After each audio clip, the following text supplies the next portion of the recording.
पशुपालक मित्रांनो नमस्कार. गोपाल मित्र यूट्यूब चॅनलमध्ये आपल्या सगळ्यांचं स्वागत. आज आणखी एक अतिशय उत्तम अशा पॉडकास्टमध्ये आपल्या सगळ्यांचं स्वागत. आज आपल्याबरोबर आहेत निलेशजी लगड. हे सेल्स मॅनेजर आहेत ABS कंपनीमध्ये. आपण सगळे ABS कंपनीच्या वळूंमुळे आणि त्यांच्या सिमेंटमुळे आपण सगळे त्यांना ओळखतोय.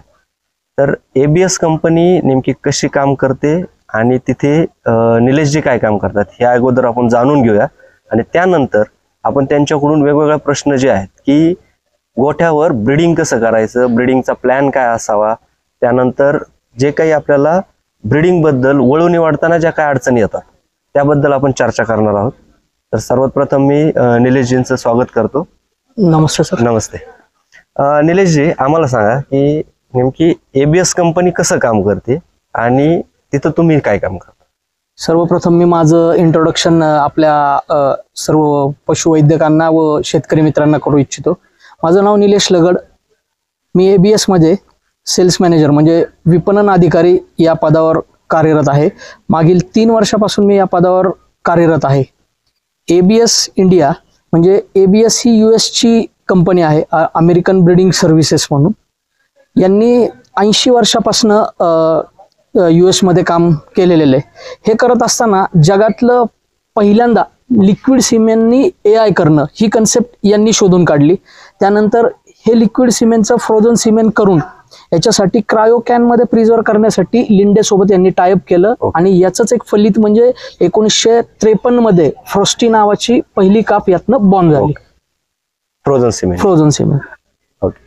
आणि आता ते ABS भारतात कसं काम करते. येस, ABS ला तिथं US मध्ये जीनसने टेक ओव्हर केलं पहिल्यांदा. ओके. आणि 2008 पासून आपल्या इथं जो चितळे ग्रुप आहे त्या 2008 मध्ये यांनी काही सिमेंट स्ट्रॉ इम्पोर्ट केल्या महाराष्ट्रासाठी आणि तिथून पुढे हे काम चालू झालं. हे काम हळूहळू त्यांना त्याचे रिझल्ट दिसत गेल्यानंतर चितळे साहेबांनी ABS सोबत कोलॅबरेशन करून 2015 मध्ये सांगलीतल्या भिलवडीमध्ये ब्रह्मा नावाची एक फॅसिलिटी केली की जिथे 100 बुल्स रेअरिंग साठी आहेत आणि तिथं सिमेंट प्रोडक्शन आणि सेक्सेल सिमेंट प्रोडक्शनची लॅब भारतातली पहिली तिथं लागली गेली.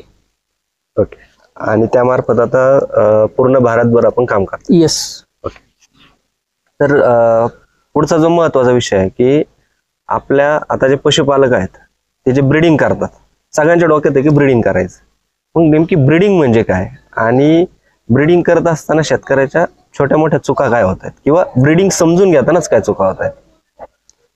सर्वप्रथम तर मी सांगू इच्छितो की प्रत्येक पशुपालक हा फक्त कोणत्या ना कोणत्या तरी कंपनीला फॉलो करत असतो, म्हणजे एका विशिष्ट ब्रँड अंडर.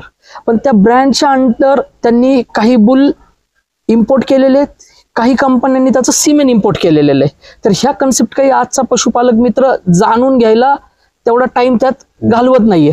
दुसरी गोष्ट म्हणजे शेतकऱ्याला फक्त एवढं वाटतं की तुमच्याकडचं टॉपचं काही आहे आणि ते टॉपचं माझ्या गोठ्यात यूज झालं पाहिजे. पण सर, मी अशी शेतकऱ्यांना रिक्वेस्ट करेल की त्यांनी स्वतःचं पहिलं मूल्यांकन केलं पाहिजे. माझ्या गोठ्यामध्ये माझ्या ज्या काही 4 हिफर आहेत त्याच्यासाठी मी काय पहिली प्रिफरन्स राहील, माझं वेटेज कशासाठी राहील, त्याच्यानंतर जी पहिल्या वेताची पुढची 4 जनावर आहेत त्याच्यासाठी माझं काही प्रिफरन्स राहील बाबा, नंतर त्यानंतर सेकंड लॅक्टेशन. असं शेतकऱ्याकडे जर त्यांच्या गोठ्याचं पृथक्करण असेल, पृथक्करण करत असताना साहजिकच पहिला रू कालवड असेल तर सगळ्यात महत्वाची अडचण म्हणजे वासरू आतमध्ये अडकणं किंवा त्याला पिळ पडणं किंवा त्याची ग्रोथ जास्त होणे. हे पहिला रू कालवडींमधलं सगळ्यात मोठं चॅलेंज आहे.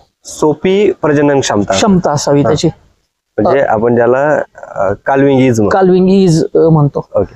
हे सगळे पॅरामीटर आपण चर्चा करणार आहोत. म्हणजे आपल्याला असं सांगू इच्छित ते की अगोदर आपल्या गोठ्याचं जे काही आपण अनालिसिस केलं पाहिजे. आपल्या गोठ्यात कुठल्या प्रकारच्या गायी आहेत, त्यांना काय अडचणी येत आहेत, आपलं मिल्क प्रोडक्शन काय, आपलं ऍक्च्युली महत्वाचं काय की मॅनेजमेंट काय. येस. कारण आपण 40 लिटरची गाय आपल्या गोठ्यात ठेवू शकतो का, त्यासाठी लागणारं मॅनेजमेंट आपल्याकडे आहे का, या गोष्टी सुद्धा आपण अगोदर बघायच्यात. आणि त्यानुसार नंतर आपण वळू निवडायचं. कंपनी निवडायची नाही, आपल्याला वळू निवडायचं. त्या ठराविक कंपनीकडे कुठले वळू आहेत आणि त्या वळू मधला आपल्या गोठ्यासाठी म्हणण्यापेक्षा आपल्याकडे जी काही जनावर आहेत त्याचे सुद्धा परत ग्रुप केले पाहिजे की प्रत्येक ग्रुपमध्ये कुठला वळू वापरायचा. आणि त्यानुसार आपण वळू वापरायचो. येस हे आपण म्हणजे वरच्यावर आपण असं म्हणू शकतो. येस. आणि हे करत असताना आणखी एक आपल्याकडे अडचण काय येते, आपल्याकडे जी हर्ड साईज छोटी 2 गाई 4 गाई 10 गाई, तर याच्यात आपल्याला थोडंसं मूल्यांकन करणं किंवा ब्रीडिंग पॉलिसी राबवणं थोडंसं अडचणीच येतं. नक्कीच. जर मोठे फार्म असतील, 50 जनावर आहे 100 जनावर आहे, तर त्यावेळेस मग काहीतरी एक ओव्हरऑल आपल्याकडे डेटा असतो की मस्टायटिसचा प्रिव्हलन्स किती आहे, गाभण जाण्याच्या अडचणी किती आहे. नाहीतर मग काय होतं की 2 गाई आहे त्यातली एक गाभण राहत नाही, म्हणजे 50% इनफर्टिलिटीचा प्रॉब्लेम असं नसतं. ते 10 गाईमध्ये एकच गाभण राहत नाही, दॅट इज नॉर्मल. पण जी गाभण राहत नाही तीच आपल्या गोठ्यात आहे, आपल्याकडे 2च गाई आहेत, तर आपल्याकडे 50% प्रॉब्लेम दिसतो. येस. का तर आपली हार्ट साईज छोटी झाल्यामुळे. तर त्याच्यासाठी आपल्याला मोठा हार्ट पण पाहिजे. पण तरी सुद्धा आपण 1-2 जनावर जरी असतील तर नेमकी त्याचं प्रोडक्शन किती आहे, आपलं मॅनेजमेंट किती आहे आणि जनावरांची जे काही बॉडी स्ट्रक्चर आहे त्याच्यानुसार आपण वळू निवडला पाहिजे. येस. मित्रांनो, ह्या आता वळू कसा निवडायचा ह्या बाबींकडे आपण जाऊया. आता आपल्याकडे ठराविक एक समजा 8-10 कंपन्या आहेत सिमेंट प्रोडक्शन करणाऱ्या, आणि यामध्ये वेगवेगळे वळू आहेत. तर नेमकी आपल्या गोठ्यावर कुठला वळू वापरायचा याची माहिती जी काही दिलेली असते ती सायर डिरेक्टरीमध्ये दिलेली असते. मग ही सायर डिरेक्टरी म्हणजे काय हे थोडंसं जर आपण पशुपालकांना अगोदर सांगितलं की मग त्याच्यानंतर आपण त्याच्या टप्प्यावर जाऊया पुढच्या. सायर डिरेक्टरी म्हणजे आपल्याकडे असलेला वळूंचा परिचय पत्रक याला आपण म्हणू शकतो. ओके.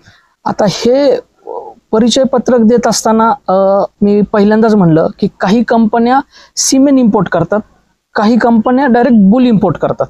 तर बुल इम्पोर्ट केल्यानंतर त्या बुलचा बेसिकली तिकडनं आलेला नॅप कोड असतो. तो नॅप कोड US मध्ये रजिस्टर्ड असतो. आपल्याकडे आल्यानंतर परत आपल्याला इनफ ID त्या वळूला द्यावा लागतो. नॅप कोड आणि इनफ ID हे आपल्या 2 वेगवेगळ्या देशांच्या वेगवेगळ्या आयडेंटिटी आहे. पण तिथं जी एक संस्था आहे CDCBC, council of dairy cattle breeding, तर ही थर्ड पार्टी ऑर्गनायझेशन आहे की जी ह्या वळूंचं परिचय पत्रकातलं जे काही बारकाव्याचं मूल्यांकन आहे, तर ही त्रयस्थ संस्था आहे. मी त्रयस्थ ह्या शब्दाला अंडरलाईन करू इच्छितो, कारण की इथं कुणाचंही काहीही वरदहस्त नसतो. जो काही त्यांच्या प्रिव्हियस काफचा, त्यांच्या डॉटर्सचा जो काही डाटा आहे त्या डाट्यावरनच हे CDCBC दर 4 महिन्याला म्हणजे वर्षातनं 3दा हे मूल्यांकन अपग्रेडेड होतं. आणि असं अपग्रेडेशन असणारे बुल जर आपण निवडले तर आपल्याला आपण ज्या पद्धतीने सरांनी सांगितलं की आपण जी वर्गवारी आपल्या गोठ्याची केलेली आहे, तर त्या वर्गवारीनुसार आपण तिथे बुल आपण रिकमेंड करू शकतो. ओके.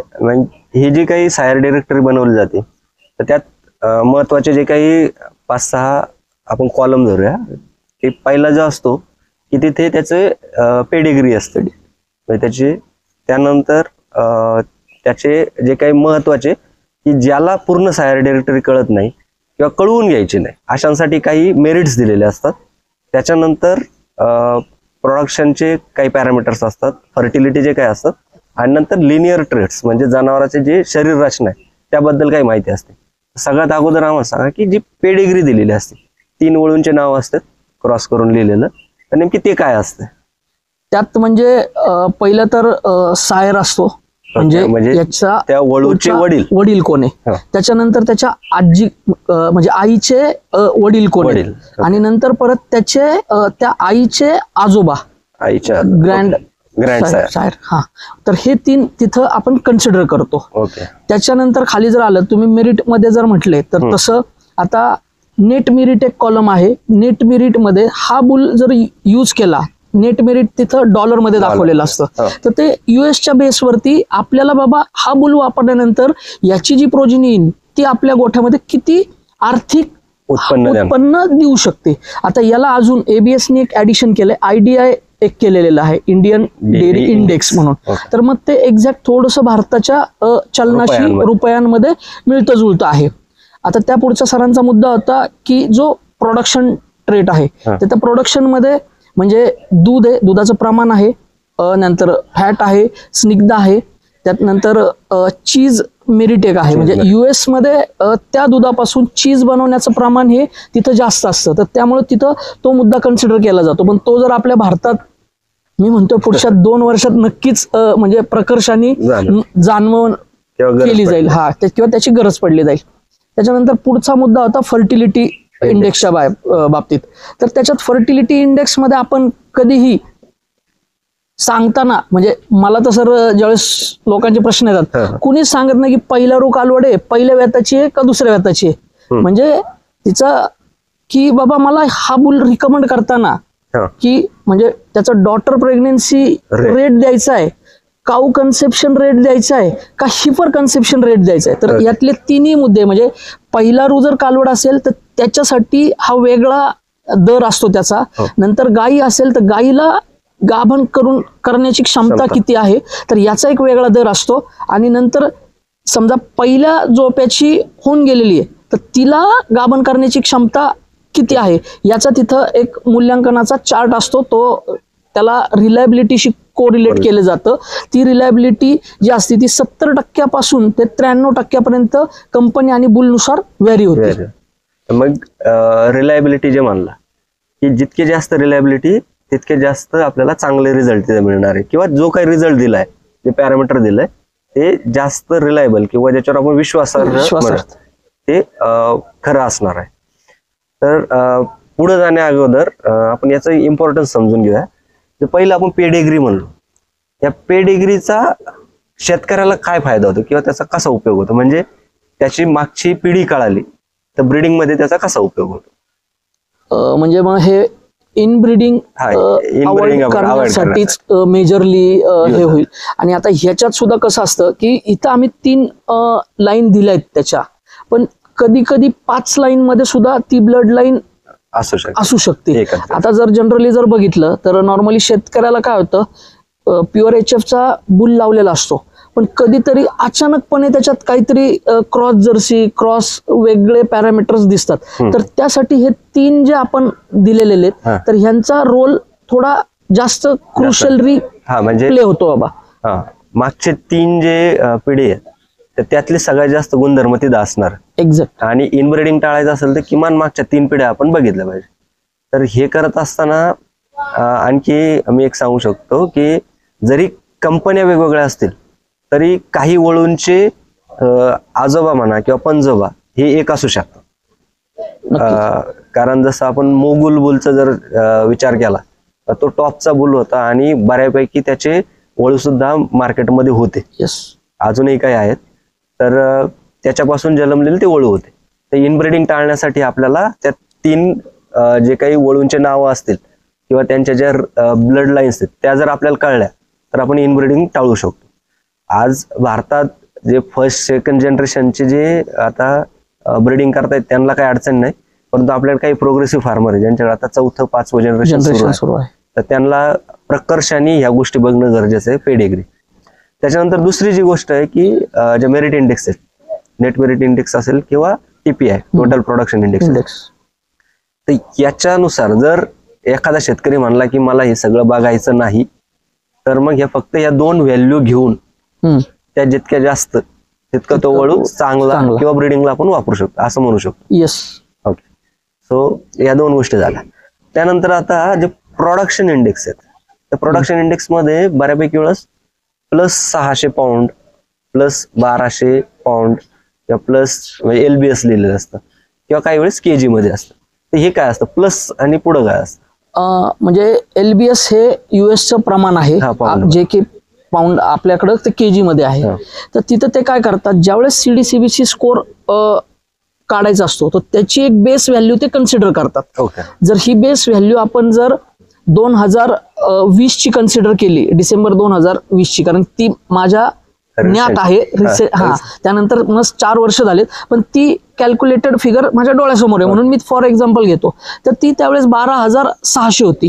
तर ती 12,600 ची बेस लाईन झाली. 12,600च्या खालचं एकही एनिमल ते म्हणजे मिल्किंगच्या कॅटेगरीला ठेवणार नाहीत US मध्ये. आणि मग ते ती बेस लाईन धरून त्याच्यावरती बाबा अधिक किती LBS येईल की जे तुम्ही म्हणतायत की +496 LBS आहे +1200 म्हणजे तो वळू वापरून जी कालवड होईल तिच्या 12,600 प्लस तेवढे LBS ते आपल्या इंडियन करन्सी म्हणजे KG ला मॅच होणारी व्हॅल्यू राहणार. ओके. तर म्हणजे ती जी व्हॅल्यू असेल तर ती पुढच्या पिढीमध्ये आपल्याला जास्तीचं दूध मिळणार आहे. परंतु हे असलं आपण म्हणतो 12,000, 13,000, 14,000 लिटर दूध देणार वळू आहे, तरी पण ते आपल्याकडं ते सिमेंट वापरल्यानंतर आपल्या कालवडीत तेवढं दूध देत नाही. सर याला कमीत कमी आज आपण म्हणतो की जर एक हुबेहूब कालवड जर तयार करायची असेल तर 7th जनरेशन लागतात. तर तसंच मग मी प्रकर्षाने म्हणजे मलाही म्हणजे लगेच हे मुद्दे येतात, त्यामुळे पहिल्या जनरेशनला तुम्हाला लगेच तेवढे मिळणार नाहीये बाबा. मिळणार का नाही, आणखी मी त्यात ऍडिशन करू इच्छितो की तिकडच्या ऑलरेडी गाई 12,000 लिटर दूध देतात क्रॉस आहे आणि त्याला तो वळू वापरला ते प्लस मध्ये तेवढं मिळणार आहे. आपली गाय 4,000 लिटर दूध देणार असेल तर तो वळू वापरला तर आपल्याला ऍडिशनल काही जास्त मिळणार नाही. आपल्याला फक्त म्हणजे 12,000च्या पुढे जाणार नाही, आपण या 4,000च्या पुढे जाणार आहोत. तर या 4,000च्या पुढे जाताना आपण जर निम्म धरलं, तिकडचे 12,000 6,000, इकडचे 4,000 मधले 2,000, तर 8,000. परंतु 8,000 सुद्धा आपल्याला पहिल्याच वेताला मिळणार नाही, कारण याच्या जेनेटिक्स बरोबर एन्व्हायरमेंटल फॅक्टर सुद्धा तेवढेच इम्पॉर्टंट असतात जनावर प्रोडक्शन मध्ये येण्यासाठी. त्याच्यासाठी त्याला फिडिंग मॅनेजमेंट, त्याचं ओव्हरऑल कम्फर्ट जो असतो गोठ्यामधला, हे सुद्धा गरजेचं असतं. आणि ते आपल्याकडे नसल्यामुळे आपली जनावर शेतकऱ्याला वाटतं की मी 12,000 लिटर 14,000 लिटरचं वळू वापरा तर लगेच माझी कालवड तेवढं दूध द्यायला पाहिजे, ते होऊ शकत नाही. आणि हे जर करायचं असेल तर मग जसं तुम्ही म्हणलं की 5-7 जनरेशन आपल्याला करावं लागेल. जरी 5-7 नाही तर ठीक आहे, आपल्याकडे ऑलरेडी 70-75% जनावर आहेत, तर आपण 4थ्या-5व्या जनरेशन मध्ये बऱ्यापैकी चांगले रिझल्ट आता सध्या बघतो घेतलेले. म्हणजे आता जे आपल्या काही मिल्किंग कॉम्पिटिशन होत आहेत आणि तिथं जनावर जे काही दूध देत आहेत तर ते मला वाटतं 4थ्या-5व्या जनरेशनचे आहेत बऱ्यापैकी. सो ब्रीडिंग करायची असेल तर आपल्याला किमान 3 ते 4 जनरेशन वाट बघावी लागणार हाय इल्डर आपल्या गोठ्यात तयार होण्यासाठी. ओके, आपण होतो फर्टिलिटी इंडेक्स कडे येऊया आता. फर्टिलिटी इंडेक्स मध्ये सगळ्यात महत्वाचा जो आहे की आपल्याला जिवंत वासरू मिळालं पाहिजे. येस. तर मग त्याच्यासाठी सायर काल्विंग हीज आपण वापरतो. तर मग हे नेमकी थोडस समजावून जर सांगितलं. सायर काल्विंग इझी मध्ये 5च्या खालचा स्कोर अपेक्षित आहे, 3.5, 3.6 वगैरे. मग यांनी काय होतं त्यावेळेस, म्हणजे बऱ्याचशा पशुवैद्यकांचं म्हणणं आहे की बाबा वासरू हे आतमध्येच जास्त पोचलं जातं आणि मग ते गाईला बाहेर टाकायला अडचण येते. तर इथं काय होतं, हे वासरांची वाढच पहिली कमी होते. मग त्या अपेक्षित वजन हे आपल्याला 30 ते 40च्या दरम्यानच येतं, किंवा कधी कधी तुम्ही बघितलं असेल 50 kg पर्यंत पण जातं. पण त्याची अगोदरची वाढ ही थोडी वजनाने कमी असल्यामुळं ही गाई हे वासरू इझिली बाहेर टाकू शकते.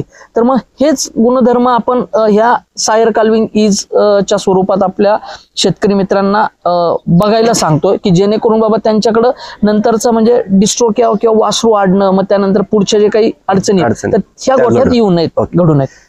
म्हणजे वासरू जन्मताना छोटं जन्माला यावं, किंवा त्या गायीच्या जो काही पॅसेज आहे त्याच्यातून सहज बाहेर यावं, अशा पद्धतीची वासरं जन्माला ज्याच्या वळूमुळे येतात त्या वळूचे जे काही इंडेक्सिंग केलं जातं मग त्याला सायर काल्विंग इज म्हणलं जातं. सगळ्यात महत्वाचं मित्रांनो, या प्रत्येक इंडेक्सवर आपला एक सेपरेट व्हिडिओ होऊ शकतो, एवढे डिटेल्स त्याच्यात आहेत, पण आज आपण त्यात जाणार नाही. त्याच्यानंतर फक्त एकच घेऊया की जे लिनियर ट्रेट्स आहेत किंवा जे बॉडी स्ट्रक्चर आहे तर त्यामध्ये काय काय येतं आणि त्याचं इंडेक्सिंग कसं होतं किंवा त्याचा काय उपयोग होतो शेतकऱ्यांना. त्याचं म्हणजे मेजरली 4 याच्यामध्ये ते कंपोनंट डिवाइड होतात. एक तर स्ट्रेचर, म्हणजे एक बॉडी लँग्वेज जी म्हणू आपण, त्यानंतर अड्डर कन्फर्मेशन आहे, नंतर त्यात कासेचा आकार, नंतर त्यात फिट अँड लेग स्कोर आहे, पायाच्या याच्यावरनं ठेवण, आणि नंतर इंटरनल जो काही म्हणजे बॉडी स्कोर म्हणू आपण, मग त्यात 3 रिब्स ओपन असल्या पाहिजेत, असं जे आपलं जजिंगचं एक क्रायटेरिया आहे. तर ह्या 4 मध्ये मग त्यातला जर समजा अड्डर कॉम्पोजिट हा जर भाग घेतला तर अड्डर कॉम्पोजिट मध्ये आपल्याकडे पेंडुलस अड्डरला इंडियामध्ये जास्त लोक डिमांड देत होते, पण आता ते करायला लागलंय की बाबा कॉम्पॅक्ट अड्डर जेवढं असेल तेवढं जास्त ते बेनिफिशियरी आहे. आता सर सेशन मध्ये आपण बघत असू की अजूनही लोकांचं म्हणणं आहे की दूध हे कासेतच तयार होतं. म्हणजे मी ते प्रकर्षाने इथं सांगू इच्छितो की कासेवर तुमच्या दुधाची उत्पादन क्षमता डिपेंडंट अजिबातच नाहीये. तर त्या कासेची लांबी, रुंदी, त्या कासेमध्ये जी अड्डर क्लिफ्ट म्हणतो, अड्डर क्लिफ्ट म्हणजे मागच्या दोन्ही पायातनं जर बघितल्यानंतर जी मागची लाईन आहे ती किती खोलवर आहे त्याच्यावर तुमच्या गाईची दुधाची क्षमता जास्त डिपेंड आहे. हे तर आता अड्डरच्या बाबतीत झालं, कासेच्या बाबतीत झालं. पण ह्या कासेसोबतच जे तुमची सड आहेत ती सड अगदी चारी वेल प्लेस्ड आहेत का, त्यांची हाईट युनिक आहे का. जर एखाद्या सडाची सर हाईट युनिक नसेल आणि जर एखादी आपण कप जो लावतोय मिल्किंग मशीनचा तो जर तेवढ्या टायमासाठी जर पडला तर ते तुमचं 25% दूध हे लॉसच आहे.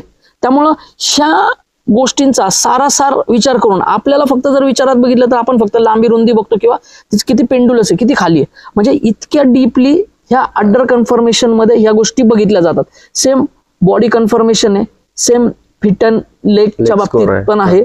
फिट अँड लेग मध्ये पण आपण जो काही लॅमनालिसचा भाग जो काही मेजरली म्हणजे काही आपल्या पशुपालकांना त्याचा त्रास होतो, तर तो मेजरली याच्यात जर बघितलं की बाबा तुमचा रेअर लेग व्ह्यू कसा आहे, साईड लेग व्ह्यू कसा आहे, नंतर तुमचं हंप कसं आहे वरचं, पिन बोन कशी आहे, पिन बोन पासून तर ते जो काही मागचा गुडघा आहे ती रम्प अँगल जो आहे तर रम्प अँगल पर्यंत अशी एक लाईन मध्ये जर ती शिफ्टी असेल पूर्ण आणि खुरं पण तुमची पूर्णपणे त्या लाईन मध्ये असतील तर तुमच्याकडे लॅमनालिसच्या अडचणी कमी येऊ शकतात. म्हणजे जनावरांच्या खुराचे आजार आणि पायाचे जे काही आजार आहेत ते, आणि जनावराला जे काही वजन घ्यायचंय मित्रांनो, एक गाय साधारण आपण जर बघितलं 4 पाय आहेत आणि 600 किलोची, म्हणजे प्रत्येक खुरावर 200 किलोचा भार त्याला जवळजवळ सहन करायचा आहे. तर खुरं स्ट्रॉंग पाहिजे, ते खुरांना सपोर्ट करणारे पाय स्ट्रॉंग पाहिजे आणि हे पाय सरळ असावेत, वाकडे नसावेत. आडरचं सरांनी जसं सांगितलं की कॉम्पॅक्ट असावं, मेंढ काशी म्हणतो आपण मराठीत, तर तशी कास असावी, म्हणजे खूप खाली लोंबलेली दिसू नये पण कास मोठी असावी. म्हणजे पुढे पासून म्हणजे पुढे बेंबीनंतर थोडे एक अर्धा फूट सोडून लगेच कास सुरू झाली पाहिजे, ते थेट वरपर्यंत योनी मार्गाच्या खाली 4-5 बोटं सोडून तिथपर्यंत कास पाहिजे. आणि ही कास ज्या स्ट्रक्चरने, ज्या लिगामेंटनी धरून ठेवलेली ते लिगामेंट स्ट्रॉंग पाहिजे. तर हे लिगामेंट जर स्ट्रॉंग असतील तर मग जी मागची आपण रेअर क्लेफ्ट म्हणतो ती एकदम म्हणजे प्रॉमिनंट दिसते, दोन्ही बाजूला 2 त्याचे भाग दिसतात कासेचे. आणि याला सगळ्याला जसं सरांनी सांगितलं की दूध कासेत स्टोअर नसतं, ते जसं आपण खाली काढतो तसं वरून तयार होत असतं. तर मग हे जर तेवढ्या 8-9 मिनिटात जास्तीत जास्त दूध तयार करायचं असेल तर तेवढा चांगला ब्लड फ्लो त्याला पाहिजे, तेवढ्या जास्त काशेवर शिरा पाहिजेत. त्याला दूध आपल्या दुधाच्या शिरा ज्या म्हणतो आपण, पुढून ज्या 2 मोठ्या शिरा येतात त्या सुद्धा खूप मोठ्या असाव्यात, नागमोडी असाव्यात आणि त्याच्यातून हे सगळं दूध त्या कासेत यावं, रक्त कासेत यावं आणि या रक्तापासून मग जास्तीत जास्त दूध आपल्याला मिळावं. अशा पद्धतीने आपण कासेचं स्ट्रक्चर असलं पाहिजे. तर हे झालं कासेबद्दल. म्हणजे ओव्हरऑल आपण बघितलं की बॉडी म्हणजे मोठं पोट असावं. मित्रांनो, आपल्या सगळ्यांना वाटतं की कालवडींचं पोट सुटलंय, गाईचं पोट लय मोठं आहे. तर जितकं मोठं पोट एचएफ साठी आणि जर्सीसाठी तितका जास्त चारा त्यात बसतो आणि जितका जास्त चारा बसतो तितकं जास्त दूध, कारण जितका चारा पचवल तितकं जास्त दूध आपल्याला मिळणार. आणि जास्त दूध घ्यायचं असलं तर जास्त चारा सुद्धा खाणं गरजेचं आहे. त्याच्यासाठी पोट रुंद पाहिजे, त्याच्या बरगड्या ज्या आहेत त्या उघड्या पाहिजेत. उघड्या म्हणजे प्रत्येक बरगडीमधलं अंतर 4-4 बोटं असं तेवढं पाहिजे. बरगड्या एकदम एकमेकाला चिटकून असाव्यात, ओपन रिब्स असाव्यात.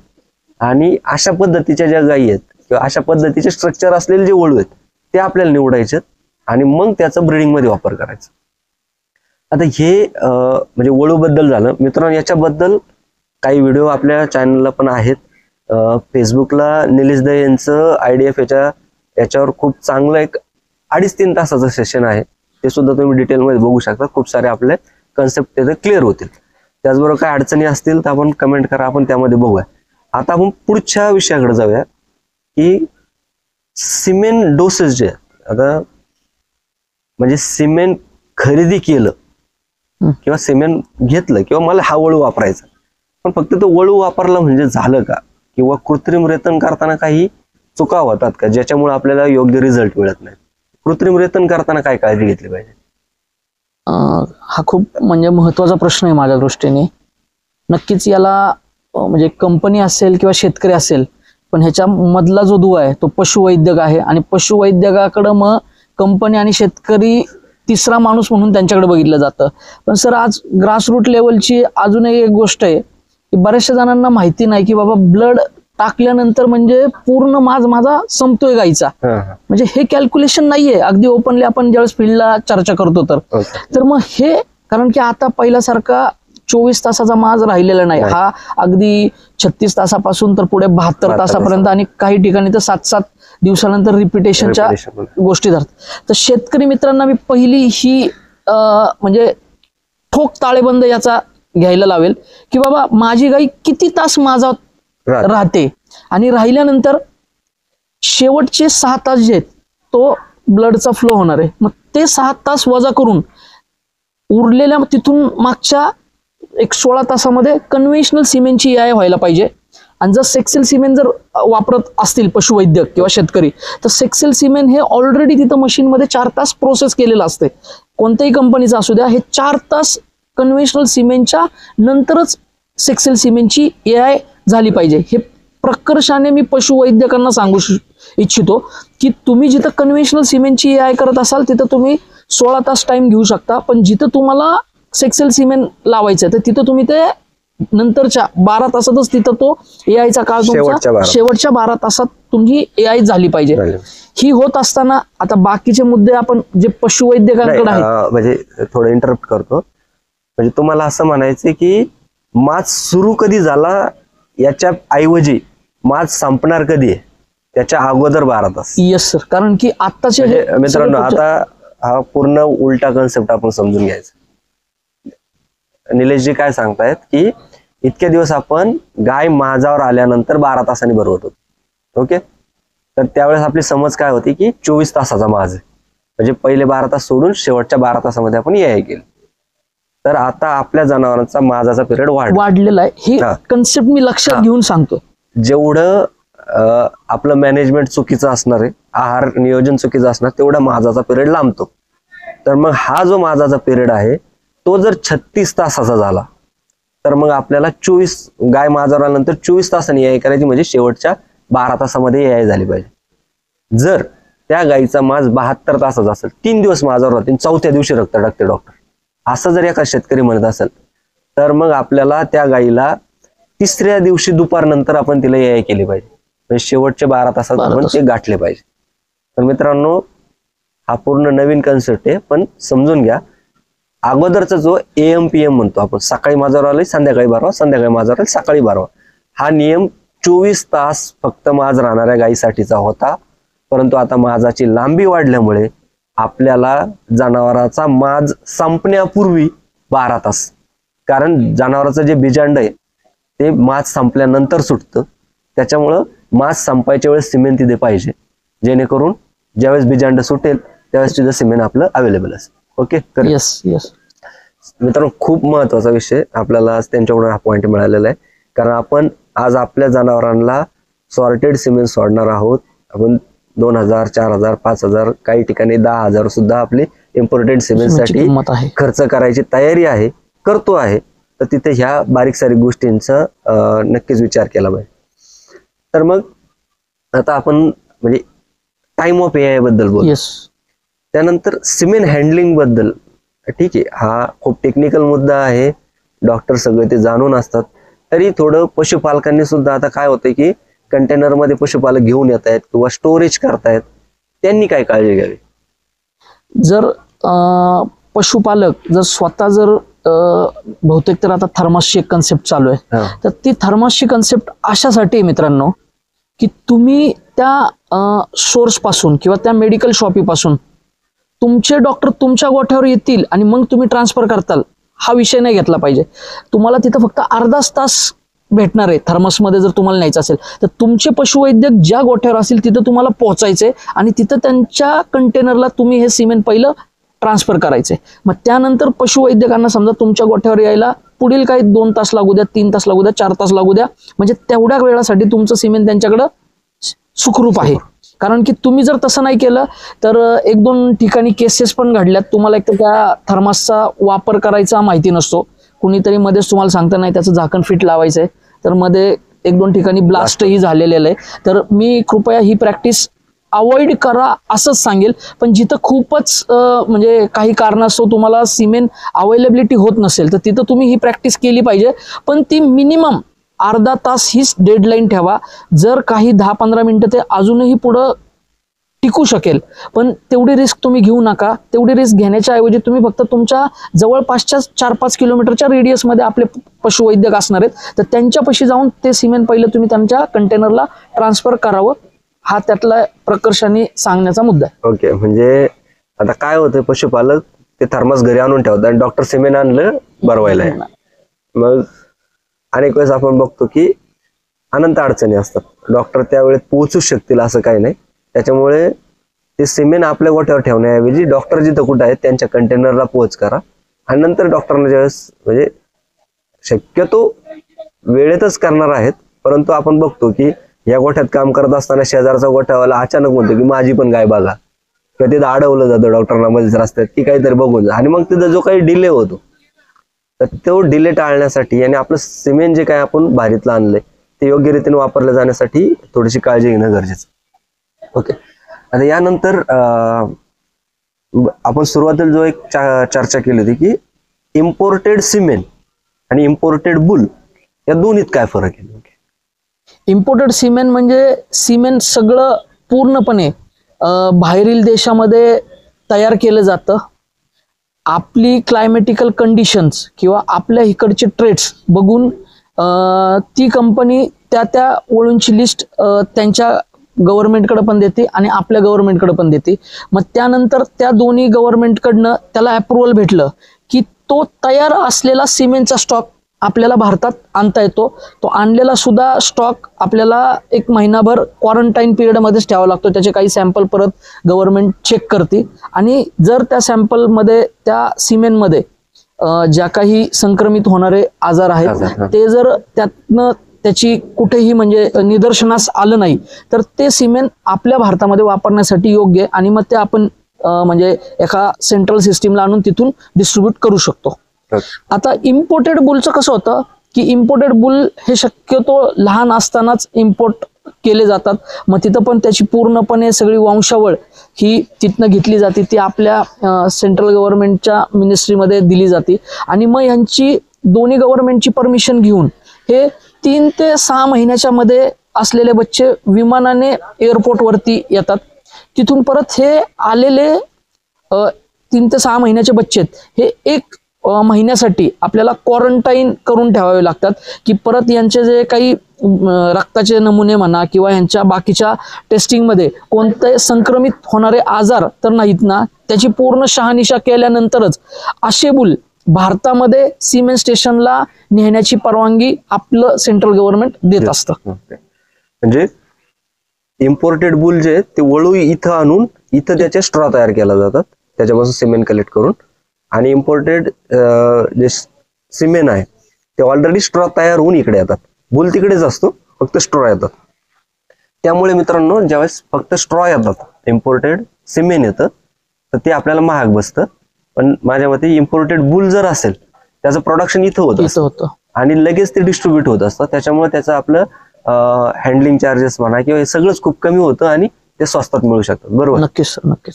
सो इम्पोर्टेड सिमेंट बरोबरच इम्पोर्टेड बुल सुद्धा आपल्याला इकॉनॉमिक ठरू शकतील असं आपण म्हणू शकतो. येस. चालेल.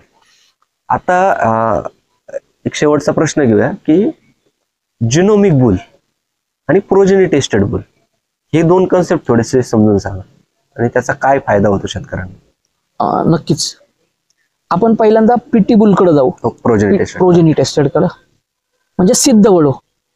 हे भारतातही मोठ्या फार प्रमाणात आपण वापर केलाय आणि ह्याच्यापासून इथं आपल्या ज्या काही भारतीय संस्था आहेत यांनी याच्यात चांगलं काम केलेलं आहे. पण हे करत असताना जर एखादा नवीन बुल आहे तो इन्सिमिनेट केल्यानंतर त्याची जी काही कालवड दुधात येणार आहे ती अंदाजे तिला कमीत कमी 3-3.5 वर्ष लागणार आहेत. बरं, एकदाच नुसतं म्हणजे ती कालविंग होऊन तिचे जे काही दुधाच्या उत्पादन क्षमतेविषयी जे मुद्दे आहेत म्हणजे त्यातलं स्निग्ध असेल, प्रथिनं असेल, त्याच्या दुधाची गुणवत्ता असेल, त्या दुधाची क्वांटिटी असेल, हे सगळं आपण मोजमाप करत असू. आणि परत नंतर ती जी कालवड आहे ती परत किती दिवसात परत म्हणजे तिचा ड्राईंग पिरियड किंवा इंटरकाल्विंग पिरियड किती आहे. मग ह्या सगळ्या गोष्टी जर परत बघायच्या म्हणलं तर सर थोडंसं एक 5 वर्षाचा कार्यकाळ याच्यासाठी जातो, बरोबर आहे. आणि जनरली एक चांगला बुल फक्त 5 वर्षच चांगल्या गुणवत्तेचं सिमेंट हे आपल्या त्या सिमेंट स्टेशनसाठी देऊ शकतो. मग इथं 5 वर्षात आपल्याला त्या वळूचा परफॉर्मन्स 5 वर्षांनंतर कळणार आहे.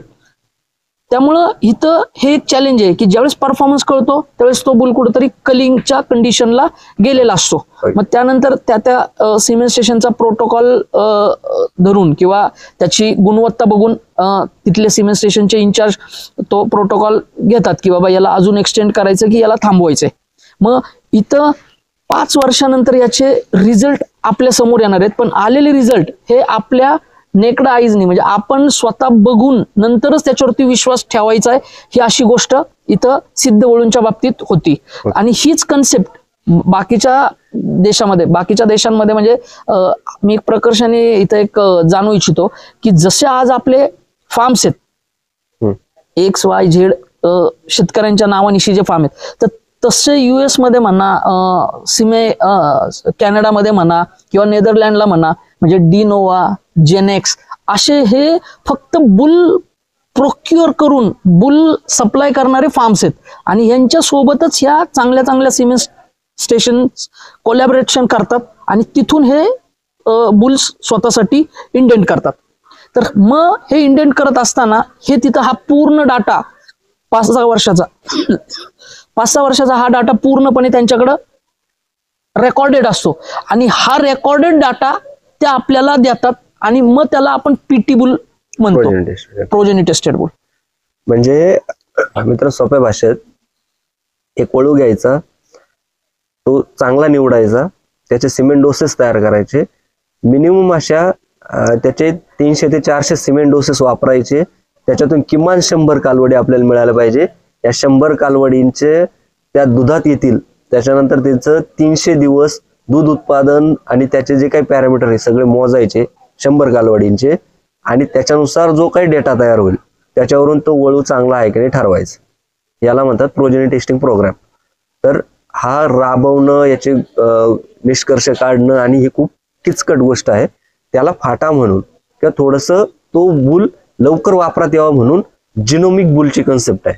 तर ते जिनोमिक बुल म्हणजे नेमकी काय? येस, जिनोमिक बुल म्हणजे तो बुल सिलेक्ट करत असताना त्याच्या आई वडिलांचे काही मुद्दे आपण पहिले प्रकर्षाने जाणून घेत असतो. आणि जाणून घेतल्यानंतर प्रत्येकाची काय वेगवेगळी रिक्वायरमेंट आहे त्या पद्धतीने त्याचं मूल्यांकन होतं. पण हे मूल्यांकन होत असताना ज्यावेळेस आपल्याला त्याच्या आई वडिलांचा डाटा हा आपल्याला सिलेक्ट होत असतो त्याच वेळेस आपण त्या वळूचं जिनोमिक टेस्टिंगला जात असतो.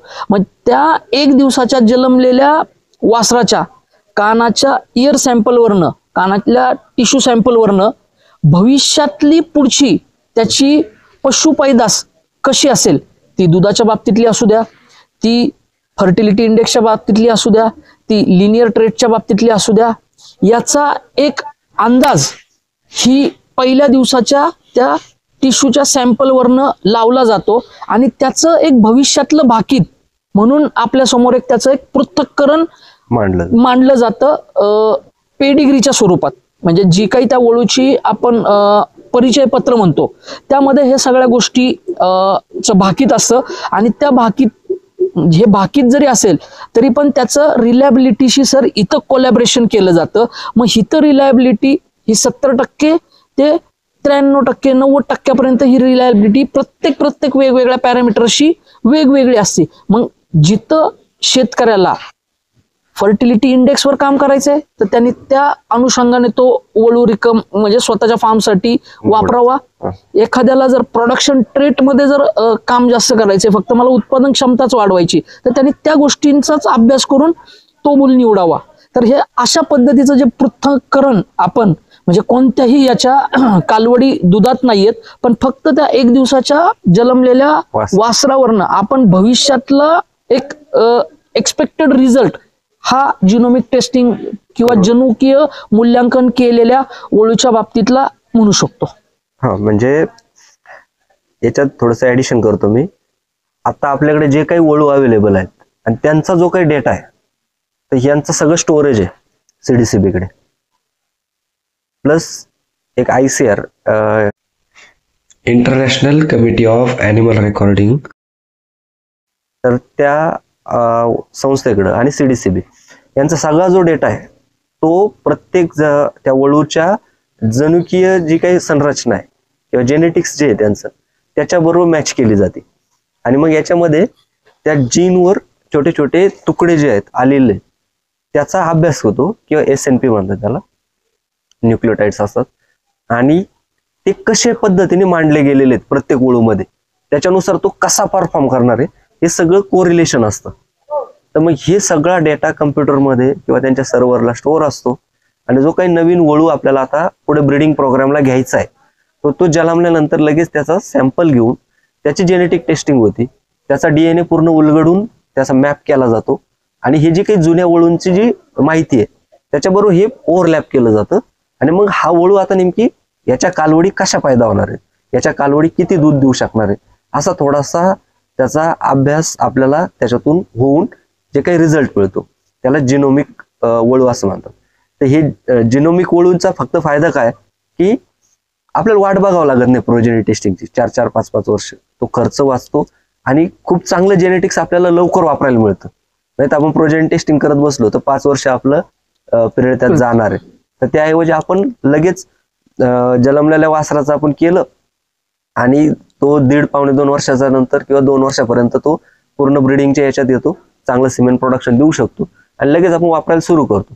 आणि हे करत असतानाच त्याच्या कालवडी जशा जशा दुधात येतील तसं तसं त्याचं जे काही रेकॉर्ड आहे, आता भारतात आपण रेकॉर्ड ठेवत नाही परंतु बाहेरच्या देशांमध्ये या सगळ्या गोष्टींचं इत्तम रेकॉर्ड असतं, ते ऑनलाईन अपलोड केलं जातं वेगवेगळ्या सॉफ्टवेअर मार्फत, आणि हा सगळा डेटा तिथे ऑटोमॅटिक अपलोड होत असतो. मग कुठल्या वळूच्या कुठल्या कालवडी कशा परफॉर्म करतायत तो डेटा हळूहळू तिथे ऍड होत असतो. आणि मग ही जी जिनोमिकची 70%, 80% रिलायबिलिटी ती हळूहळू जशी ह्या कालवडींचा डेटा त्यात ऍड होत जातो तशी वाढत जाते. मग जिनोमिक मध्ये जिथं आपल्याला 80-90% रिलायबिलिटी दिलेली आहे आणि आपल्याला त्याच पॅरामीटरवर काम करायचं तर तो वळू आपण वापरू शकू. तर अशा पद्धतीने आपल्याला वळूबद्दल थोडंसं जाणून घेता आलं. त्याचं एक उदाहरण जर जिनोमिक बुलचं जर बघितलं आपण तर स्ट्रायकर बुलचा सोमॅटिक सेल स्कोअर हा 2.76 आहे. आणि त्याच्यामुळं म्हणजे आपल्या अगोदर हा पंजाबमध्ये मोठ्या प्रमाणात यूज केला गेला तर तिथं 90% मास्टायटिस कंट्रोल आहे. ओके, आजच्या कंडिशनला स्ट्रायकरच्या ब्लड लाईन किंवा त्याचा बारका भाऊ मॅजिक आहे. तर ह्या दोन्ही बुलचा जिथं जिथं म्हणजे परफॉर्मन्स त्या लोकांनी घेतलाय तर तिथं त्यांना मास्टायटिस साठी अगदी सुंदर असे रिझल्ट आलेले आहेत. याच्याच बरोबर उलटी बाजू जर म्हटली आपण की आमच्याकडे हाय मिल्क प्रोडक्शन जिनोमिक टेस्टिंग मध्ये ब्रूट आहे तर नक्कीच लोक आज 37, 38, 40 लिटरला त्या कालवडी पहिलारू आठवतायत. आणि हे जर महाराष्ट्राच्या बाबतीत बोललो तर लोक म्हणते नाही तुम्ही थोडस सर वाढीव सांगायला लागले का. तर ह्या गोष्टी असल्यामुळं आज आपली महाराष्ट्रातली लोक कमीत कमी म्हणजे 30 ते 40% लोक तरी पर्चेसिंगला आज पंजाबवरतीच डिपेंड आहेत. आणि लोक पंजाबमधली मग हाच फायदा घेऊन की बाबा ह्या बुलचा हा अभ्यास आहे, ह्या बुलचं हे पॅरामीटर आहे आणि ह्याच्यामुळे मला हे बेनिफिट्स भेटलेले आहेत, तर हेच हायलाईट करून आपल्या महाराष्ट्राच्या लोकांना ते ऍज अ कस्टमर म्हणून हायलाईट करतात. म्हणजे मित्रांनो आपण एकदम सहज बघू शकतोय की जिनोमिक बुल होते, त्यांचे प्रोजेनी टेस्टिंगला थांबलेलं नाही आपण आणि डायरेक्ट वापर केला. तर ब्रूटचा म्हणजे माझे सुद्धा आता एक परिचय शेतकरी, त्यांच्याकडे सुद्धा ब्रूटची कालवड अतिशय उत्तम दूध देते. तिला 3 टाइमच मिल्किंग करावं लागतं, नाही तर दूध गाळायला चालू होतं, इतकी हाय इल्डर आहे.